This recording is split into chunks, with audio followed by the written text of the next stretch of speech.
Hello friends, आज मैं आपके लिए फिर लेके आ गई हूँ एसएससी जीडी का प्रीवियस ईयर क्वेश्चन। इससे पहले भी मैंने एक वीडियो बनाया है, अगर आपने वो अभी तक नहीं देखा है तो उसे जाके देखें। तो चलिए शुरू करते हैं क्वेश्चन नंबर 1 से। एक वस्तु का विक्रय मूल्य और लागत मूल्य 1333 और 2150 है, हानि प्रतिशत क्या होगा? तो आप लोग इसे सॉल्व कीजिए और अपना आंसर कमेंट बॉक्स में कमेंट करिए। तो ये देखिए क्रय मूल्य कितना है 2150, विक्रय मूल्य कितना है 1333। तो ये देखिए हानि हो रहा है, कितना का हानि हो रहा है 2150 में 1333 माइनस करेंगे, ठीक है, तो 1817 का नुकसान हो रहा है। ठीक है, 1817 का नुकसान हो रहा है। कितने पे? क्रय मूल्य नीचे लिखा था 2150 पे इंटू में 100। इसे सॉल्व करेंगे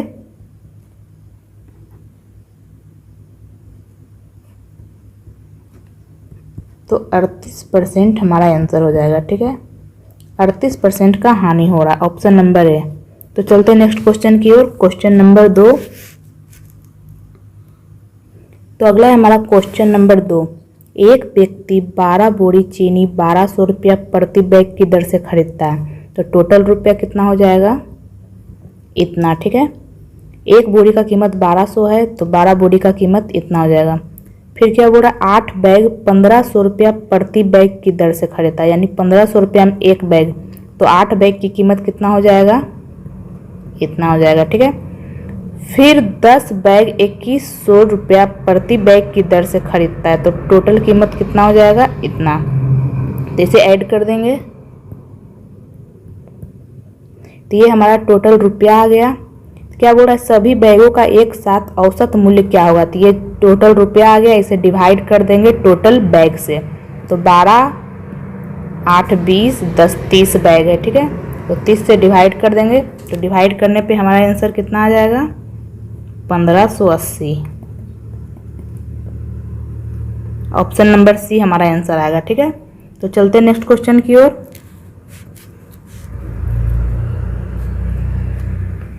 तो अगला हमारा क्वेश्चन नंबर 3। यदि रोहित 1180 किलोमीटर की दूरी 22 घंटे में तय करता है, तो रोहित की गति क्या है? यानी कि रोहित का चाल निकालना है। तो 4 बराबर क्या होता है? दूरी बटा समय। तो 11 से कैंसिल हो रहा है, यानी 54 हमारा आंसर आएगा। तो हम लोग क्या करते हैं, 54 में टिक मार देते हैं, लेकिन यहाँ पे 54 गलत है। क्यों गलत है? क्योंकि ये जो हमारा 54 आया है ये किलोमीटर प्रति घंटा में आया है, क्योंकि यहाँ दूरी भी किलोमीटर में है और समय घंटा में है, इसलिए हमारा आंसर 54 किलोमीटर प्रति घंटा आएगा। लेकिन यहाँ ऑप्शन में मीटर प्रति सेकेंड दिया हुआ है, तो हमें इसे मीटर प्रति सेकेंड में चेंज करना होगा। तो मीटर प्रति सेकेंड में चेंज करने के लिए हम लोग क्या करते हैं, 5/18 से गुणा करते हैं। तो 18 तिया 54, यानी कि 15 मीटर प्रति सेकेंड हमारा आंसर आ जाएगा। तो हमारा answer option number C 15 metre प्रति सेकेंड होगा। ठीक है, तो चलते हैं नेक्स्ट क्वेश्चन की ओर। अगला है क्वेश्चन नंबर 4। एक कंपनी में हर 2 साल में इंजीनियरों की संख्या दोगुनी हो जाती है, कितने समय में इंजीनियरों की संख्या उसकी मूल संख्या से 1024 गुना हो जाएगी? यानी कि पहले 1 था तो 2 गुना हो गया 2, कितने ईयर में? 2 ईयर में। फिर 2 गुना हो गया तो 4, 2 का 2 गुना 4 होता है 2 साल में। फिर 2 गुना हो गया 8 हो गया, 4 का 2 गुना 8 होता है कितने साल में? 2 साल में, यानी हर 2 साल में 2 गुना होता है। तो इसी प्रकार करते करते 1024 गुना वह कितने समय में हो जाएगी? तो 1024 2 की पावर कितना होता है? 2 की पावर 10 होता है। 1024 2 की पावर 10 होता है। यहाँ क्या बोल रहा है, हर 2 गुना हो रहा है, 2 गुना बोल रहा है, इसलिए 2 की पावर 10 की है। ठीक है, 1024 कितना होता है? 2 की पावर 10। तो 2 की पावर जो 10 है, क्या बोल रहा है, हर 2 साल में। तो 2 को हम लोग 10 से गुना कर देंगे, तो यानी 20 ईयर में 1024 गुना हो जाएगी, यानी हमारा आंसर होगा 20 ईयर। ठीक है, तो चलते हैं नेक्स्ट क्वेश्चन की ओर। क्वेश्चन नंबर 5, एक गेंदबाज ने लगातार 15 मैचों में इतना इतना इतना और 2 विकेट लिए हैं। ठीक है, तो दिए गए डाटा का, ये जो डाटा दिया गया है उसका माध्यिका निकालना है। तो माध्यिका हम लोग कैसे निकालते हैं, पहले हम लोग इसे अरेंज करेंगे और जो बीच वाला होगा वही माध्यिका होगा। तो सबसे पहले हम इसे अरेंज कर लेते हैं। पहले छोटा वाला लिख लेते हैं, 0 0 0, 3 गो 0 है, फिर 1, 2 गो 1 है, फिर 2, 1 2 3 4, 1 2 3 4, 1 2 4 केवल एक वो है, और 5 1 2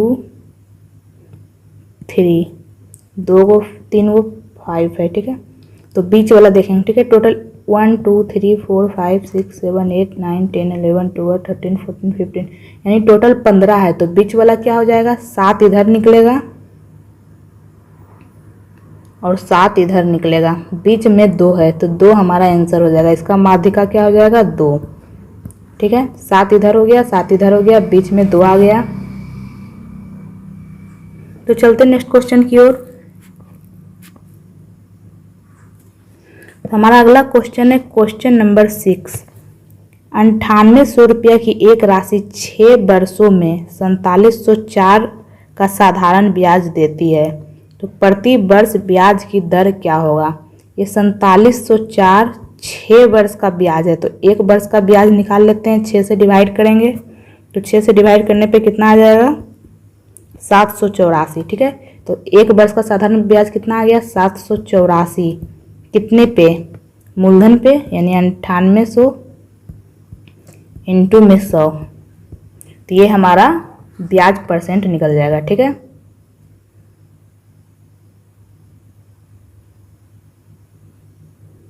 तो ये 8 बार में कैंसिल हो रहा है, तो हमारा आंसर 8% हो जाएगा।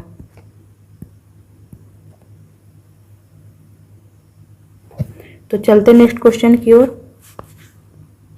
यदि 2 संख्याओं का उच्चतम उभयनिष्ठ गुणनखंड 8 है, यानी कि एचसीएफ दिया हुआ है। ठीक है, एचसीएफ कितना है, 8 है, तो निम्नलिखित में से कौन उसका अल्पतम समावर्तक नहीं हो सकता, यानी कि एलसीएम, निम्नलिखित में से कौन एलसीएम नहीं हो सकता। यदि किसी संख्या का 8 है, एचसीएफ 8 है, यानी कि वो संख्या में 8 मौजूद है। ठीक है, यदि किसी संख्या का एचसीएफ 8 है तो वो संख्या में 8 मौजूद है, वो संख्या 8x होगा या 8y होगा। ठीक है, तो निम्नलिखित में से कौन उसका एलसीएम नहीं हो सकता है, तो उसका एलसीएम में भी 8 होगा, यानी ये इसका एलसीएम हो सकता है, ये हो सकता है, ये हो सकता है, लेकिन ये इसका एलसीएम नहीं हो सकता है, क्योंकि 68 में 8 नहीं है। ठीक है, तो 68 उसका उस संख्या का एलसीएम नहीं हो सकता है। तो चलते नेक्स्ट क्वेश्चन की ओर।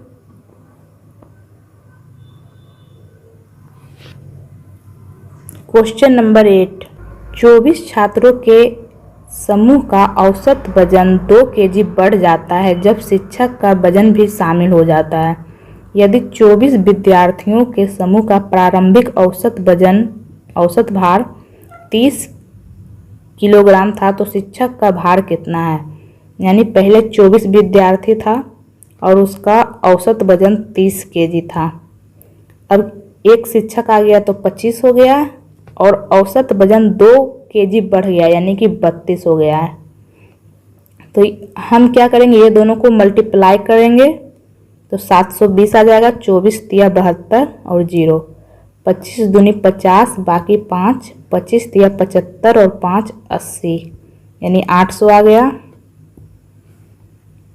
तो ये दोनों का हम डिफरेंस ले लेंगे। ठीक है, तो वही टीचर का वजन आ जाएगा। तो 800 में से 720, अब 800 हो गया है, पहले 720 था, यानी टीचर का वजन 80 केजी होगा। ठीक है, तो हमारा आंसर 80 केजी हो गया। या फिर हम इसे ऐसे बना सकते हैं कि 24 छात्र था और औसत वजन 2 केजी बढ़ गया, यानी कि 24 छात्र का, हर एक छात्र का 2-2 केजी बढ़ा होगा। तो 24 छात्र का कितना हो गया 48, और टीचर आ गया, और टीचर अब औसत वजन कितना हो गया 30 से 32 हो गया, यानी टीचर का वजन 32 होगा। तो 80 हमारा आंसर आ गया, टीचर का वजन 80 होगा। टीचर के आ जाने से 2 केजी बढ़ जाता है औसत वजन, यानी जितना भी छात्र है सबका 2-2 केजी बढ़ा होगा, यानी 48। और खुद टीचर का वजन 32 केजी होगा, क्योंकि अब औसत वजन 32 हो गया है। तो दोनों को ऐड करेंगे तो 80 आ गया टीचर का वजन। ठीक है, तो हमारा आंसर 80 हो जाएगा, ऑप्शन नंबर सी। तो चलते नेक्स्ट क्वेश्चन की ओर। अगला है क्वेश्चन नंबर 9। यदि एक वृत्त का व्यास 15% बढ़ जाता है तो उसके क्षेत्रफल में कितने परसेंट की वृद्धि होगी।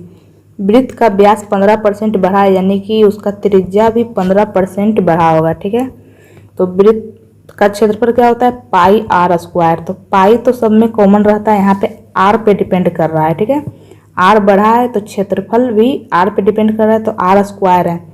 तो 15 को सक्सेसिव लगा देंगे 2 बार, 15 × 15/100, 30 प्लस 15 का स्क्वायर कितना होता है 225, 100 से डिवाइड करेंगे तो यहाँ पे पॉइंट लगा देंगे, तो 32.25% का वृद्धि होगा क्षेत्रफल में। ठीक है, तो चलते हैं नेक्स्ट क्वेश्चन की ओर। Question number 10। मोहित अपने कार्यालय को 10 मीटर प्रति सेकेंड की गति से जाता है और x किलोमीटर प्रति घंटा की गति से लौटता है। यदि पूरी यात्रा में मोहित का औसत गति 12 मीटर प्रति सेकेंड है तो x का मान क्या होगा। यहाँ पे क्या बोल रहा है, औसत गति 12 मीटर प्रति सेकेंड है। अगर कोई भी यहाँ पे एक 10 दिया है जाने का और आने का x किलोमीटर प्रति घंटा दिया हुआ है। ठीक है, और औसत क्या दिया हुआ है 12 मीटर प्रति सेकेंड। तो औसत गति हम लोग कैसे निकालते हैं, औसत गति यहाँ दिया हुआ है, औसत गति हम लोग कैसे निकालते हैं 10 × x बटा 10 प्लस x। ठीक है, ये देखिए यहाँ पे मीटर प्रति सेकेंड है, यहाँ भी मीटर प्रति सेकेंड है, लेकिन यहाँ किलोमीटर प्रति घंटा है। x को किलोमीटर प्रति घंटा में पूछा है। ठीक है, लेकिन ये x यहाँ पे मीटर प्रति सेकेंड में ही निकलेगा, क्योंकि ये 12 भी मीटर प्रति सेकेंड में है और 10 भी मीटर प्रति सेकेंड में है। तो औसत गति का फॉर्मूला क्या होता है, औसत गति बराबर 2 × x यानी पहला गति इंटू y यानी दूसरा गति x, और x प्लस y यानी 10 प्लस x। ठीक है, तो अब इसे कैंसिल कर लेते हैं। 3 बराबर 5x/10 प्लस x, ये मल्टीप्लाई होगा 30 प्लस 3x बराबर 5x, 2x बराबर 30, तो x बराबर 15। तो ये क्या आ गया 15 मीटर प्रति सेकेंड आ गया। इसे किलोमीटर में हम लोग चेंज करेंगे, तो किलोमीटर में चेंज करने के लिए हम लोग 18/5 से मल्टीप्लाई करते हैं। ठीक है, किलोमीटर में चेंज करने के लिए 18/5 से मल्टीप्लाई करते हैं, तो 5 × 15, 18 × 54 हमारा आंसर हो जाएगा, यानी ऑप्शन नंबर डी। ठीक है, तो हमारा आंसर 54 किलोमीटर प्रति घंटा हो जाएगा। ठीक है, ये जो आया था मीटर प्रति सेकेंड में आया था, तो इसे किलोमीटर में हम लोग बदलेंगे, क्योंकि ऑप्शन किलोमीटर में दिया हुआ है, यहाँ x किलोमीटर प्रति घंटा है। ठीक है, तो हमारा आंसर 54 हो जाएगा। तो चलते नेक्स्ट क्वेश्चन की ओर। अगला हमारा क्वेश्चन नंबर 11। यहाँ दिया हुआ A/B बराबर 7:8, B/C बराबर 7:9। तो पूछा है A/B/C, तो ये कैसे निकलता है, पहले 7 को 7 से मल्टीप्लाई करेंगे 49, फिर 7 × 8 = 56,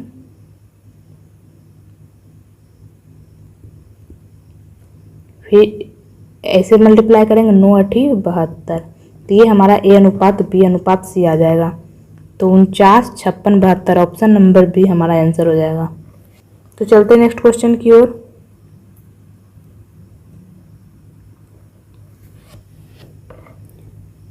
अगला हमारा क्वेश्चन नंबर 12। यदि एक वर्ग का भुजा में 20% की वृद्धि होती है, 20% बराबर कितना होता है? 1/5 होता है। यानी पहले वर्ग का भुजा 5 था, अब कितना हो गया है? एक वृद्धि हो गया है, यानी कि 6 हो गया है। ठीक है, तो उसके परिमाप में कितने परसेंट की वृद्धि होगा? तो पहले परिमाप कितना था? 5, 10, 15, 20। अब परिमाप कितना हो गया? 6, 12, 18, 24, यानी 4 का वृद्धि हो गया है। इंटू में 100, यानी 20% हमारा आंसर हो जाएगा। ठीक है, यानी परिमाप में 20% की वृद्धि होगी। ठीक है, तो चलते हैं नेक्स्ट क्वेश्चन की ओर। Question number 13। रोहित एक संख्या को दो से विभाजित करने की बजाय 2 से गुणा करता है। परिणामी संख्या सही मान का कितना प्रतिशत है? तो माना मैंने कोई संख्या 100 है, उसे 2 से विभाजित करता तो 50 आता, लेकिन वह 2 से गुणा कर दिया तो यानी 200 आ गया। ठीक है, तो क्या बोला? परिणामी संख्या यानी 200 सही मान का कितना परसेंट है, यानी सही मान कितना आता? 50। 50 का कितना परसेंट है पूछ रहा है, तो यानी 400% हमारा आंसर हो जाएगा। ठीक है, क्या पूछा है? परिणामी संख्या, ये जो परिणामी संख्या है 200, वह 50 का कितना परसेंट है? तो सीधा सीधे देखने से ही पता चल रहा है 50 का 400% 200 है। 50 का 100% 50, 200% 100, 300% 150 और 400% 200। तो 200 तो 400% हमारा आंसर हो जाएगा। ठीक है, तो चलते हैं नेक्स्ट क्वेश्चन की ओर। तो अगला है हमारा क्वेश्चन नंबर 14। एक वर्ग और एक वृत्त का परिमाप समान है। यदि वृत्त का क्षेत्रफल 1386 है तो वर्ग का क्षेत्रफल क्या होगा? तो वृत्त का क्षेत्रफल क्या होता है? 1386 बराबर पाई आर स्क्वायर। वृत्त का क्षेत्रफल पाई आर स्क्वायर होता है। ठीक है, तो 1386 बराबर 22/7 इंटू आर स्क्वायर। तो 11 से कटेगा, 2 से कटेगा 63। ठीक है, तो इधर क्या हो जाएगा? आर स्क्वायर बराबर 63 इंटू 7। तो आर बराबर अंडर रूट, ये देखिए 7 इंटू 9 लिख सकते हैं इसे, और 7। तो आर बराबर एक 7 बाहर निकल जाएगा और 9 का अंडर रूट 3, यानी कि आर बराबर आ गया है 21। तो क्या बोल रहे हैं? वृत्त का परिमाप वर्ग का परिमाप समान है, तो वृत्त का परिमाप निकाल लेते हैं हम लोग। तो वृत्त का परिमाप कितना होता है? 2 पाई आर। आर कितना है? 21। 3 44 इंटू 3, यानी कि 132। तो वृत्त का परिमाप 132 आ गया, तो वर्ग का परिमाप भी 132 आएगा। तो वर्ग का भुजा कैसे निकलेगा? 132 को हम लोग 4 से डिवाइड कर देंगे,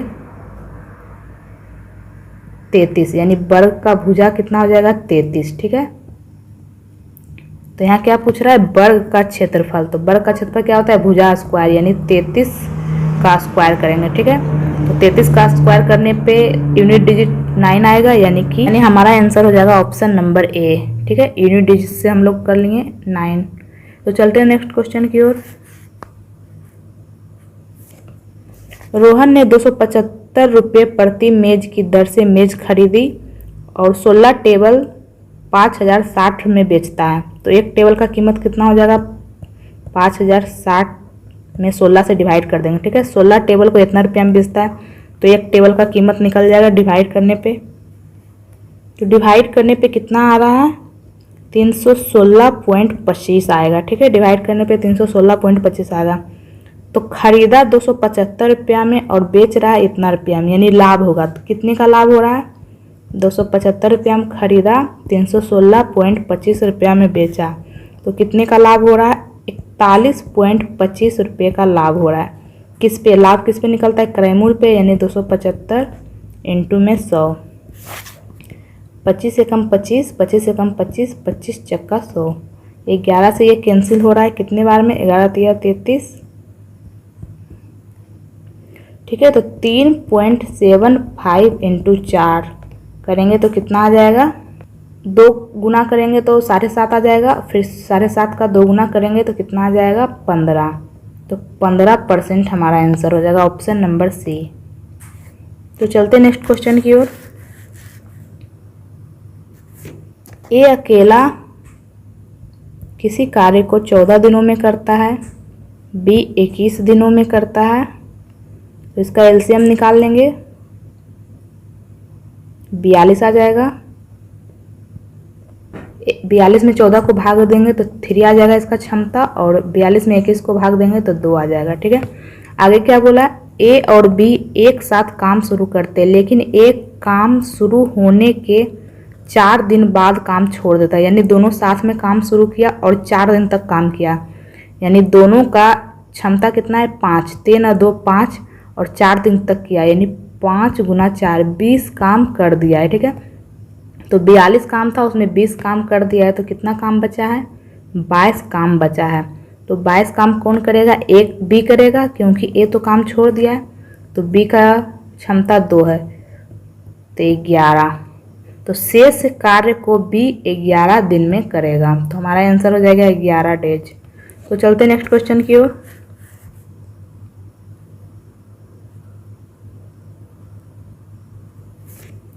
एक कुर्सी और एक मेज का अंकित मूल्य 2:3 के अनुपात में, दुकानदार कुर्सी पर 20% की छूट देता है यदि कुर्सी और मेज दोनों पर संयुक्त छूट 26% है, ठीक है। कुर्सी और मेज, इस पे 20% की छूट दे रहा है और इस पे छूट कितना दे रहा है पता नहीं है, ठीक है। और दोनों पे मिला के 26% का छूट हो रहा है, और ये दोनों का रेशियो कितना है, 2:3, ठीक है। तो ये देखिए 26 में से 20 घटाएंगे, ये इसका डिफरेंस कितना है, 6, इसका डिफरेंस 6 आ रहा है, और यहाँ 3 है, यानी 2 गुना है, तो यहाँ भी 2 गुना होगा, तो यहाँ 2 गुना करेंगे तो यहाँ 4 आ जाएगा, तो यहाँ 4 है, यहाँ 26 है, तो यहाँ कितना हो जाएगा, 30% हो जाएगा, ठीक है। तो मेज पे 30% का छूट देंगे तभी यहाँ 4 आएगा, तो हमारा आंसर हो जाएगा ऑप्शन नंबर सी, 30%। तो चलते नेक्स्ट क्वेश्चन की ओर। ए अनुपात बी इक्वल 5:8, बी अनुपात सी इक्वल टू 11 तो ए बराबर 110 है, तो सी का मान, तो यहाँ पे पहले हम ए अनुपात बी अनुपात सी निकाल लेते हैं। तो 11 इंटू 5 55, फिर 11 को 8 से मल्टीप्लाई करेंगे, फिर 13 को 8 से मल्टीप्लाई करेंगे, तो ये ए अनुपात बी अनुपात सी निकल गया। यहाँ क्या बोल रहा है, ए का मान 110 है, यहाँ ए का मान कितना है, 55, यानी 2 गुना है, तो किसका मान पूछ रहा है, सी का, यानी 104 का मान पूछ रहा है, तो 104 को 2 से गुना करेंगे तो 208 हो जाएगा, ऑप्शन नंबर सी। तो चलते नेक्स्ट क्वेश्चन की ओर। अगला है हमारा पी और क्यू मिलकर एक कार्य को 105 दिन में कर सकते हैं, क्यू और आर मिलकर 90 दिनों में कर सकते हैं, पी और आर मिलकर 126 दिनों में कर सकते हैं। तो इसका एलसीएम निकाल लेंगे, तो इसका एलसीएम कितना हो जाएगा, 630। 630 में 105 को डिवाइड करेंगे तो 6 आ जाएगा, 90 को डिवाइड करेंगे तो 7, और ये 5, ठीक है। तो ये देखिए इसको ऐड करेंगे, 6 + 7 + 5, तो इधर पट्टी क्या हो जाएगा, 2p + 2q + 2r। ये देखिए p 2 बार है, उसी प्रकार q 2 बार है, और r 2 बार है, तो इसे ऐड करेंगे, 6 6 12 13, 13 और 5 18, 18 बराबर यहाँ 2 कॉमन ले लेंगे, p + q + r, तो ये 9 हो जाएगा P plus Q plus R का एफिशिएंसी यानी क्षमता। तो क्या बोल रहा है, P Q और R मिलकर उसी कार्य को कितने दिनों में पूरा करेंगे। टोटल काम 630 है और इसका क्षमता 9 है, तो 70 दिनों में पूरा करेंगे। ठीक है, तो हमारा आंसर हो जाएगा 70, ऑप्शन नंबर ए। तो चलते नेक्स्ट क्वेश्चन की ओर।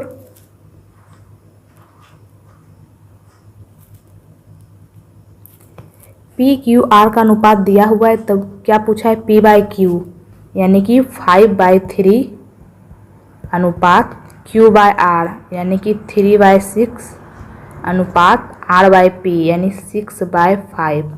ये कैंसिल हो रहा है, यहाँ हाफ हो जाएगा, तो हो जाएगा 5 अनुपात,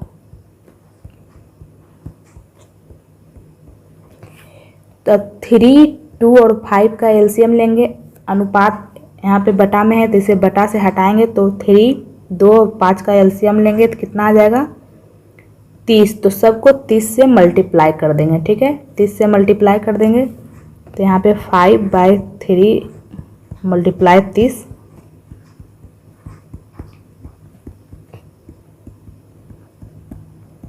ताकि ये कैंसिल हो जाए और बटा से हट जाए। ठीक है, तो ये 50/15/36 यानी ऑप्शन नंबर ए हमारा आंसर हो जाएगा। ठीक है,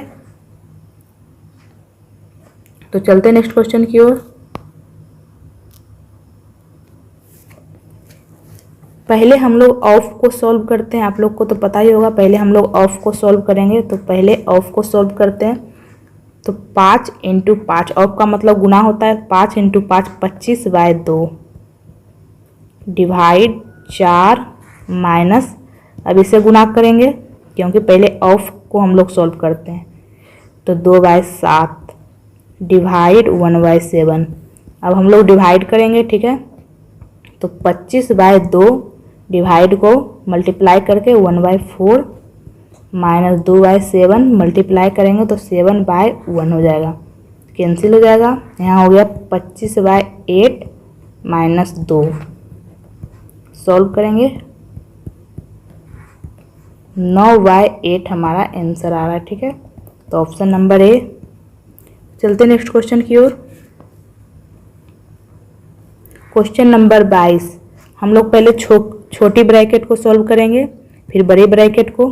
पहले हम लोग ब्रैकेट में जो है उसे सॉल्व करते हैं, तो ब्रैकेट में पहले डिवाइड को सॉल्व करेंगे। ठीक है, तो 8/4 यानी ये 2 हो जाएगा, फिर 5 में से 2 घटाएंगे तो क्या आ जाएगा 3। ये ब्रैकेट का मान कितना आ रहा है 3 आ रहा है। ठीक है, ये देखिए यहाँ पे 7 छूट गया है। ठीक है, ये देखिए इंग्लिश में देखिए, तो 7 × 28 29/4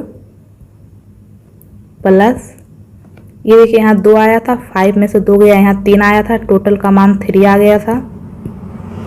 6 + 3 - 1,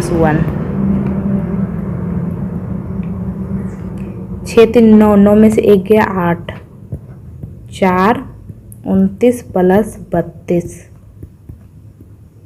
61/4 हमारा आंसर आ रहा है। ठीक है, ऑप्शन नंबर ए हमारा आंसर हो जाएगा। तो चलते नेक्स्ट क्वेश्चन की ओर।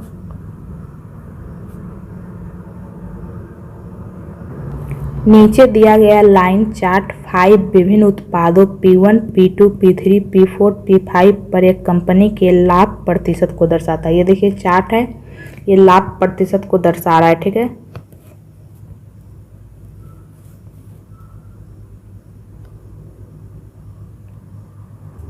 ये इसका ग्राफ नहीं है, इसका ग्राफ यहाँ नीचे आ गया है। ओके, ये देखिए ये ग्राफ है, ये लाभ परसेंट को दर्शाता है। ठीक है, तो ये देखिए क्वेश्चन में क्या बोल रहा है, उत्पाद P5 का व्यय 46,000 है, तो P5 का राजस्व कितना होगा। यानी व्यय 46,000 है, व्यय 100% होता है, तो राजस्व पूछ रहा है, तो यानी कि लाभ मिला के टोटल रुपया कितना हुआ। तो P5 में 8% लाभ हो रहा है, यानी 108 का वैल्यू पूछ रहा है। ठीक है, 4600 100 का वैल्यू दिया हुआ है, तो 8% लाभ होगा, तो 108 का वैल्यू पूछ रहा है। तो मल्टीप्लाई करने पे कितना आ जाएगा,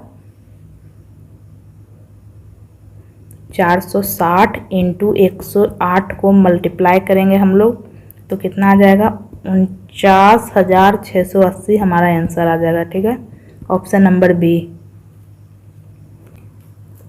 क्वेश्चन नंबर 24, नीचे दिया गया लगातार 7 वर्षों by 1 by 2 by 3 by 4 by 5 by 6 by 7 के लिए व्यय का राजस्व से अनुपात दर्शाता है। ये देखिए इसका पाई चार्ट यहाँ पे दिया हुआ है। ठीक है, ये उल्टा हो गया है। ठीक है, इसका यहाँ उसका वहाँ चला गया। तो क्या पूछ रहा है, किस वर्ष में सर्वाधिक लाभ हुआ है। ठीक है, ये जो चार्ट है उसमें व्यय का राजस्व से अनुपात दिया हुआ है। ठीक है, यानी कि क्या पूछ रहा है, किस वर्ष में सर्वाधिक लाभ हुआ है। तो किस वर्ष में सर्वाधिक लाभ हुआ है ये हम नहीं बता सकते हैं, क्योंकि ये क्या है, अनुपात में दिया हुआ है 80/100। राजस्व और व्यय का ये अनुपात दिया हुआ है। ठीक है, राजस्व व्यय का राजस्व से अनुपात दिया हुआ है, तो ये राजस्व का व्यय से अनुपात दिया हुआ है। ठीक है, किस वर्ष सर्वाधिक लाभ हुआ ये हम नहीं बता सकते हैं, क्योंकि वो वैल्यू नहीं दिया हुआ है, वो अनुपात में है, इसलिए किस वर्ष सर्वाधिक लाभ हुआ ये हम नहीं बता सकते। तो इसका आंसर हो जाएगा कैन नॉट बी डिटरमाइंड। ठीक है, तो चलते नेक्स्ट क्वेश्चन की ओर। दिए बार चार्ट में 7 विभिन्न प्रकार की मिठाई है को बनाने के उपयोग की गई चीनी की मात्रा को मिठाई के कुल वजन के प्रतिशत के रूप में दिखाया गया है। ठीक है, ओके। यस1 में जो चीनी की मात्रा है वो 23% है। यस1 मिठाई का जो वजन है उसमें उसका 23% चीनी है। यस2 मिठाई है वो उसका वजन का 32% चीनी है। उसी प्रकार ये सब का वजन का परसेंटेज का चीनी दिया हुआ है। ठीक है, इसमें 16% चीनी है, इसमें 18%, 22%, 25% और 19%। पूछा क्या है, मिठाई यस5 और यस3 का संयुक्त वजन, यानी दोनों को मिला के यस5 और यस3 का टोटल वजन कितना है, 300 kg मिठाई है। इन दोनों मिठाई में मिलाकर कुल कितनी चीनी का उपयोग किया है। तो 300 किलोग्राम में कुल कितनी चीनी का उपयोग किया ये हम नहीं बता सकते हैं, क्योंकि यस3 कितना केजी मिठाई है और यस5 कितना केजी मिठाई है हमें पता नहीं है। यस3 जितना भी केजी मिठाई है उसका 16% चीनी है और यस5 मिठाई में 22% चीनी है। तो ये दोनों का अलग अलग वजन हमें नहीं पता है, दोनों को मिला के 300 केजी पता है। तो हम कितना चीनी का उपयोग किया है दोनों मिठाई में मिला के इसे हम नहीं निकाल सकते। ठीक है, तो इसका आंसर हो जाएगा निर्धारित नहीं किया जा सकता है। ठीक है, तो आज मैंने आपको टोटल 25 क्वेश्चन करा दिए हैं। अगर आपको ये वीडियो अच्छा लगा है तो लाइक करें और चैनल को सब्सक्राइब करें।